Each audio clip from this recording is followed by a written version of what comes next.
ಬಿಡದಿ ವಿಚಾರಕ್ಕೆ ದೇವೇಗೌಡರಿಂದ dead line ಏನ್ ಕೊಡಲಾಗಿತ್ತು. ಮಾಜಿ ಪ್ರಧಾನಿ ದೇವೇಗೌಡರು ಡೆಡ್ ಲೈನ್ ಕೊಟ್ಟಿದ್ರಲ್ಲ, ಅದಕ್ಕೆ ಸಂಬಂಧಪಟ್ಟಂತೆ ಬಾಲಕೃಷ್ಣ ಟಾಂಗ್ ಕೊಟ್ಟಿದ್ದಾರೆ. ದೇವೇಗೌಡರು ಬಿಡದಿ ಬಗ್ಗೆ ಹೋರಾಟ ಮಾಡುವುದು ಬೇಡ, ಬೇರೆ ಜ್ವಲಂತ ಸಮಸ್ಯೆಗಳ ಬಗ್ಗೆ ಹೋರಾಟ ಮಾಡೋದಕ್ಕೆ ಮಾಡಬೇಕು ಅಂತ ಅನ್ನಿಸ್ಲಿಲ್ವಾ ಅಂತ ಪ್ರಶ್ನೆ ಮಾಡಿದ್ದಾರೆ.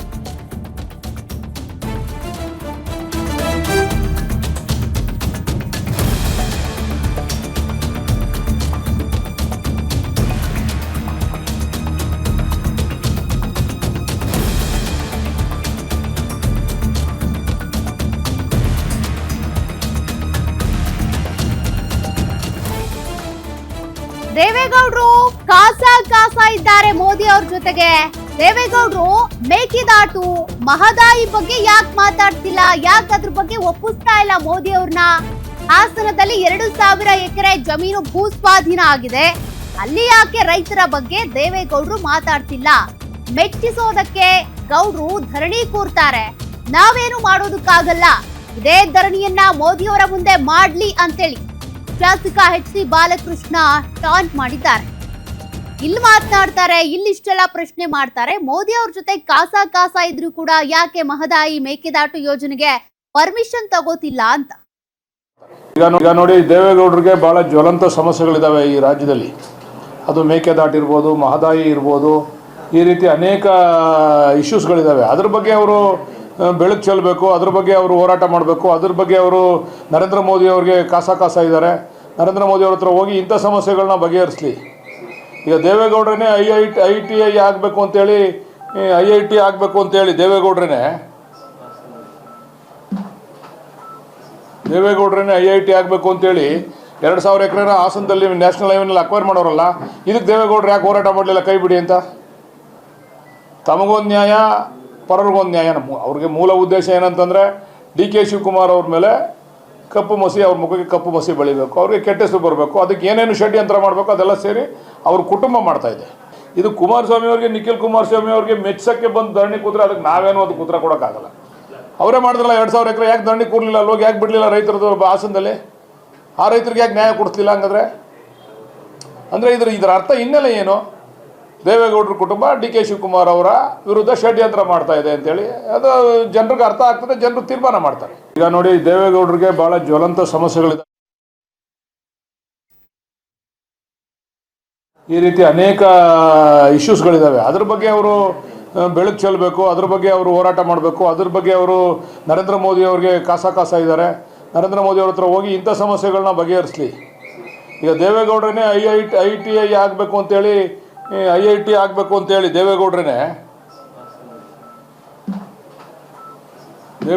IIT ಆಗಬೇಕು ಅಂತೇಳಿ 2,000 ಎಕರೆನ ಹಾಸನದಲ್ಲಿ ನ್ಯಾಷನಲ್ ಹೈವೇನಲ್ಲಿ ಅಕ್ವೈರ್ ಮಾಡೋರಲ್ಲ, ಇದಕ್ಕೆ ದೇವೇಗೌಡರು ಯಾಕೆ ಹೋರಾಟ ಮಾಡಲಿಲ್ಲ ಕೈ ಬಿಡಿ ಅಂತ? ತಮಗೊಂದು ನ್ಯಾಯ, ಪರರಿಗೊಂದು ನ್ಯಾಯ. ಅವ್ರಿಗೆ ಮೂಲ ಉದ್ದೇಶ ಏನಂತಂದರೆ DK ಶಿವಕುಮಾರ್ ಅವ್ರ ಮೇಲೆ ಕಪ್ಪು ಮಸಿ, ಅವ್ರ ಮುಖಕ್ಕೆ ಕಪ್ಪು ಮಸಿ ಬೆಳಿಬೇಕು, ಅವ್ರಿಗೆ ಕೆಟ್ಟ ಹೆಸರು ಬರಬೇಕು, ಅದಕ್ಕೆ ಏನೇನು ಷಡ್ಯಂತ್ರ ಮಾಡಬೇಕು ಅದೆಲ್ಲ ಸೇರಿ ಅವ್ರ ಕುಟುಂಬ ಮಾಡ್ತಾ ಇದೆ. ಇದು ಕುಮಾರಸ್ವಾಮಿ ಅವ್ರಿಗೆ, ನಿಖಿಲ್ ಕುಮಾರಸ್ವಾಮಿ ಅವ್ರಿಗೆ ಮೆಚ್ಚಕ್ಕೆ ಬಂದು ಧರಣಿ ಕೂತ್ರೆ ಅದಕ್ಕೆ ನಾವೇನು ಅದಕ್ಕೆ ಉತ್ತರ ಕೊಡೋಕ್ಕಾಗಲ್ಲ. ಅವರೇ ಮಾಡಿದ್ರಲ್ಲ 2,000 ಎಕರೆ, ಯಾಕೆ ಧರಣಿ ಕೂರಲಿಲ್ಲ? ಅಲ್ಲೋಗಿ ಯಾಕೆ ಬಿಡಲಿಲ್ಲ ರೈತರದ್ದು ಹಾಸನದಲ್ಲಿ? ಆ ರೈತರಿಗೆ ಯಾಕೆ ನ್ಯಾಯ ಕೊಡಿಸ್ಲಿಲ್ಲ ಹಂಗಾದ್ರೆ? ಅಂದರೆ ಇದರ ಅರ್ಥ ಹಿನ್ನೆಲೆ ಏನು? ದೇವೇಗೌಡರ ಕುಟುಂಬ DK ಶಿವಕುಮಾರ್ ಅವರ ವಿರುದ್ಧ ಷಡ್ಯಂತ್ರ ಮಾಡ್ತಾ ಇದೆ ಅಂತೇಳಿ ಅದು ಜನರಿಗೆ ಅರ್ಥ ಆಗ್ತದೆ, ಜನರು ತೀರ್ಮಾನ ಮಾಡ್ತಾರೆ. ಈಗ ನೋಡಿ, ದೇವೇಗೌಡರಿಗೆ ಬಹಳ ಜ್ವಲಂತ ಸಮಸ್ಯೆಗಳಿದಾವೆ ಈ ರಾಜ್ಯದಲ್ಲಿ.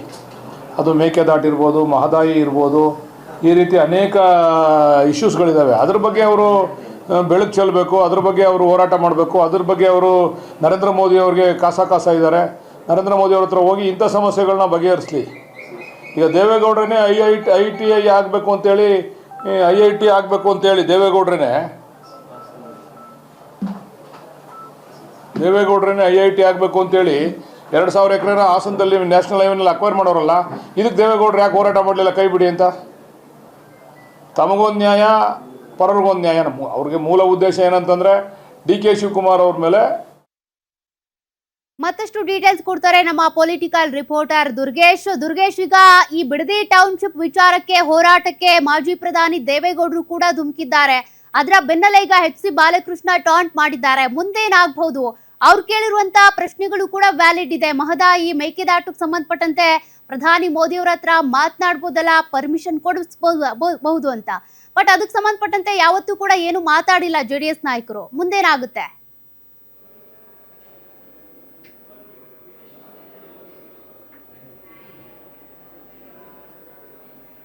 ಎಸ್ ಸೌಖ್ಯ, ಬಿಡದಿ ಟೌನ್ಶಿಪ್ ಹೋರಾಟಕ್ಕೆ ಈಗ ದೇವೇಗೌಡರು ಎಂಟ್ರಿ ಕೊಟ್ಟಿರುವಂತದ್ದು. ಅವರು ಸಿಎಂ ಅವರಿಗೆ ಪತ್ರವನ್ನ ಬರೆದು ಎಚ್ಚರಿಕೆಯನ್ನ ಕೊಟ್ಟಿದ್ದಾರೆ. ಗಾಂಧೀಜಿ ಪ್ರತಿಮೆ ಮುಂದೆ ವಿಧಾನಸೌಧದಲ್ಲಿ ಸತ್ಯಾಗ್ರಹ ಕೂತ್ಕೊಳ್ತೀನಿ, ಈ ಒಂದು ಸತ್ಯಾಗ್ರಹಕ್ಕೆ ಅನುವು ಮಾಡಿಕೊಡ್ಬಿಡಿ, ಇದರಿಂದ ನನ್ನನ್ನ ದೂರ ಇಡಿ ಅನ್ನುವಂತ ಒಂದು ಎಚ್ಚರಿಕೆಯನ್ನು ಕೊಟ್ಟಿದ್ದಾರೆ. ಇದಕ್ಕೆ ಕೌಂಟರ್ ಆಗಿ ಇದೀಗ ಮಾಗಡಿ ಬಾಲಕೃಷ್ಣ ಅವರು ಮಾತಾಡಿರುವಂತದ್ದು. ಕಳಸಾ ಬಂಡೂರಿ ಮಹದಾಯಿ ಹೋರಾಟ ಇದೆ, ಐಐಟಿ ಹೋರಾಟ, ಇದೆಲ್ಲವನ್ನೂ ಕೂಡ ಪ್ರಸ್ತಾಪ ಮಾಡುವ ಮೂಲಕ ಕೌಂಟರ್ ಕೊಡುವ ಕೆಲಸವನ್ನು ಏನೋ ಮಾಡಿದ್ದಾರೆ.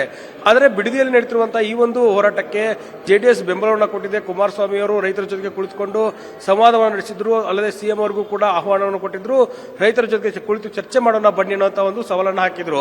ಹೀಗಾಗಿ ಡಿ.ಕೆ. ಶಿವಕುಮಾರ್ ಅಲ್ಲಿ ಹೋಗಿರಲಿಲ್ಲ ಅನ್ನುವಂಥದ್ದು ಒಂದು ಕಡೆ. ಆದರೆ ಈಗ ದೇವೇಗೌಡರು ಈ ಒಂದು ಹೋರಾಟಕ್ಕೆ ಬೆಂಬಲವನ್ನು ಕೊಟ್ಟಿರುವಂತದ್ದು ಜೊತೆಗೆ ಮೊನ್ನೆಯಷ್ಟು ನಡೆದಂತಹ ಸರ್ವೆ ಕಾರ್ಯಕ್ಕೆ ಸಾಕಷ್ಟು ರೈತರು ವಿರೋಧ ವ್ಯಕ್ತಪಡಿಸಿದ್ರು. ಅಧಿಕಾರಿಗಳ ಮೇಲೆ ಹಲ್ಲೆಯನ್ನ ಮಾಡುವಂತ ಕೆಲಸವನ್ನು ಮಾಡಿದ್ರು, ಪೊರಕೆಯಿಂದ ಹೊಡೆಯುವಂತ ಕೆಲಸವನ್ನು ಮಾಡಿದ್ರು. ಹೀಗಾಗಿ ಈ ಒಂದು ವಿಚಾರ ಇದೀಗ ವಿಕೋಪಕ್ಕೆ ಹೋಗಿರುವಂತದ್ದು. ಒಂದಿಷ್ಟು ರೈತರ ಮೇಲೆ, 10ಕ್ಕೂ ಹೆಚ್ಚು ರೈತರ ಮೇಲೆ ಎಫ್ಐಆರ್ ಕೂಡ ದಾಖಲಾಗಿದೆ. ಹೀಗಾಗಿ ಸರ್ಕಾರ ಕೂಡಲೇ ಈ ಒಂದು ಎಫ್ಐಆರ್ಗಳನ್ನು ವಾಪಸ್ ಪಡೆಯಬೇಕು, ಮತ್ತೆ ಈ ಒಂದು ಬಿಡದಿ ಟೌನ್ಶಿಪ್ ಯೋಜನೆಯನ್ನ ಕೈ ಬಿಡಬೇಕನ್ನುವ ನಿಟ್ಟಿನಲ್ಲಿ ದೇವೇಗೌಡರು ಸರ್ಕಾರಕ್ಕೆ ಒತ್ತಾಯವನ್ನು ಮಾಡಿ ಪತ್ರವನ್ನು ಬರೆದಿದ್ದಾರೆ. ಸುದ್ದಿಗೋಷ್ಠಿಯನ್ನು ನಡೆಸಿ ಸರ್ಕಾರಕ್ಕೆ 3-4 ದಿನಗಳ ಗಡುವನ್ನು ಕೊಟ್ಟಿದ್ದಾರೆ.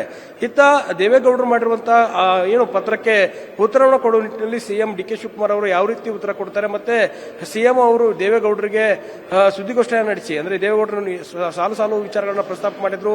ರೈತರಲ್ಲಿ ಸಾಕಷ್ಟು ಜನ ಇದ್ದಾರೆ, ಅವರು ಹೈನುಗಾರಿಕೆಯನ್ನು ಮಾಡ್ಕೊಂಡಿದ್ದಾರೆ, ವ್ಯವಸಾಯವನ್ನು ನಂಬಿಕೊಂಡು ಜೀವನವನ್ನು ಮಾಡ್ತಿದ್ದಾರೆ. ಹೀಗಾಗಿ ಅವರ ಹೊಟ್ಟೆ ಮೇಲೆ ಹೊಡಿಬೇಡಿ ಅನ್ನುವಂಥ ಮಾತುಗಳನ್ನ ಹೇಳಿದ್ರು. ಈಗ ಮಾಗಡಿ ಬಾಲಕೃಷ್ಣ ಅವರು ಪ್ರಸ್ತಾಪ ಮಾಡಿರುವಂತದ್ದು ಬಹಳ ಕೌಂಟರ್ ಪಾಯಿಂಟ್. ಅದರಲ್ಲಿ ಕಳಸಾ ಬಂಡೂರಿ ಮಹದಾಯಿ ವಿಚಾರವನ್ನು ಪ್ರಸ್ತಾಪ ಮಾಡುವ ಮೂಲಕ ದೇವೇಗೌಡರು ಪ್ರಧಾನಿ ನರೇಂದ್ರ ಮೋದಿ ಅವರ ಜೊತೆಗೆ ಬಹಳ ಹತ್ತಿರದಲ್ಲಿದ್ದಾರೆ, ಬಹಳ ಅವರ ಜೊತೆಗೆ ಸಂಪರ್ಕದಲ್ಲಿದ್ದಾರೆ. ಅವರಿಗೆ ಹೇಳಿ ಮಹದಾಯಿ ಕಳಸಾ ಬಂಡೂರಿ ಯೋಜನೆಯನ್ನ ಈಡೇರಿಸಲಿ ಅನ್ನುವಂಥದ್ದು ಒಂದ್ ಕಡೆ. ಆದರೆ ಹಾಸನದಲ್ಲಿರುವಂತಹ ಕೆಐಡಿಬಿ ಭೂ ಸ್ವಾಧೀನ ಪ್ರಕ್ರಿಯೆ ಇದೆ, ಅಲ್ಲಿ ಒಂದಿಷ್ಟು ಅನ್ಯಾಯ ಆಗಿದೆ, ಅಲ್ಲಿರುವಂತಹ ಜನರಿಗೆ ಪರಿಹಾರ ಕೊಡೋ ಕೆಲಸ ಆಗಿಲ್ಲ, ಅವರ ಪರವಾಗಿ ಹೋರಾಟವನ್ನು ಮಾಡಲಿ ಅನ್ನುವಂಥ ನಿಟ್ಟಿನಲ್ಲಿ ಸವಾಲಿಸಿದ್ದಾರೆ. ಹೀಗಾಗಿ ಆರೋಪ ಪ್ರತ್ಯಾರೋಪ ಈಗ ಎಚ್ ಸಿ ಬಾಲಕೃಷ್ಣ ಮತ್ತು ದೇವೇಗೌಡ ಸುದ್ದಿಗೋಷ್ಠಿ ಜೆಡಿಎಸ್ ನಾಯಕರ ಆರೋಪಗಳಿಗೆ ಮತ್ತು ರೈತರ ಆರೋಪಗಳಿಗೆ ಕೌಂಟರ್ ಕೊಡುವ ಕೆಲಸವನ್ನು ಮಾಡ್ತಾ ಇದೆ ಕಾಂಗ್ರೆಸ್. ಹೀಗಾಗಿ ಬಾಲಕೃಷ್ಣ ಅವರು ಈ ನಿಟ್ಟಿನಲ್ಲಿ ಒಂದಿಷ್ಟು ರೈತರ ಜೊತೆಗೆ ಚರ್ಚೆಯನ್ನು ಕೂಡ ಮಾಡ್ತಿದ್ದಾರೆ. ಆದರೆ ಪರ ವಿರೋಧದ ಚರ್ಚೆ ಇರುವಂತಹ ಸಂದರ್ಭದಲ್ಲಿ ಯಾವ ರೀತಿ ಮುಂದಿನ ನಿರ್ಧಾರಗಳಾಗ್ತವೆ, ಸರ್ಕಾರ ಇದರ ಬಗ್ಗೆ ಯಾವ ರೀತಿ ಕ್ರಮವನ್ನು ಕೈಗೊಳ್ಳುತ್ತೆ. ಮಾಗಡಿ ಬಾಲಕೃಷ್ಣ ಅವರು ಕೂಡ ರೈತರ ಜೊತೆಗೆ ಸಭೆಯನ್ನು ಮಾಡಿದ್ದಾರೆ. ಕೆಲವೊಂದಿಷ್ಟು ಜನ ಪರವಾಗಿ ಭೂಮಿಯನ್ನು ಕೊಡೋದಕ್ಕೆ ಒಪ್ಪಿದ್ದಾರೆ, ಕೆಲವೊಂದಿಷ್ಟು ಜನ ಒಪ್ಪದೇ ಇರೋರ ಜೊತೆಗೂ ಕೂಡ ಬಾಲಕೃಷ್ಣ ಅವರು ನಿನ್ನೆ ಮಾತುಕತೆ ನಡೆಸಿದ್ದಾರೆ. ಹೀಗಾಗಿ ಸರ್ಕಾರ, ಸಿಎಂ ಅವರು ಯಾವ ರೀತಿ ನಿರ್ಧಾರ ತೆಗೆದುಕೊಳ್ತಾರೆ ಅನ್ನೋದು ಒಂದ್ ಕಡೆ ಕುತೂಹಲ ಮೂಡಿಸ್ತಾ ಇರುವಂತದ್ದು ಒಂದ್ ಕಡೆ. ಆದ್ರೆ ಡಿ.ಕೆ. ಶಿವಕುಮಾರ್ ಹೊರತು ಸುದ್ದಿಗೋಷ್ಠಿನ ಕರೆದಿರುವಂತದ್ದು 1:30ಕ್ಕೆ ಸುದ್ದಿಗೋಷ್ಠಿನ ಕರೆದು ದೇವೇಗೌಡರು ಹೇಳಿರುವಂತಹ ಆರೋಪಗಳಿಗೆ ಏನಾದರೂ ಉತ್ತರ ಕೊಡುವಂತ ಕೆಲಸವನ್ನ ಮಾಡ್ತಾರೆ ಅನ್ನೋದನ್ನ ಕಾದು ನೋಡಬೇಕಾಗುತ್ತೆ. ಸೌಖ್ಯ. Okay, thank you Durgesh ಡೀಟೇಲ್ಸ್ಗೆ.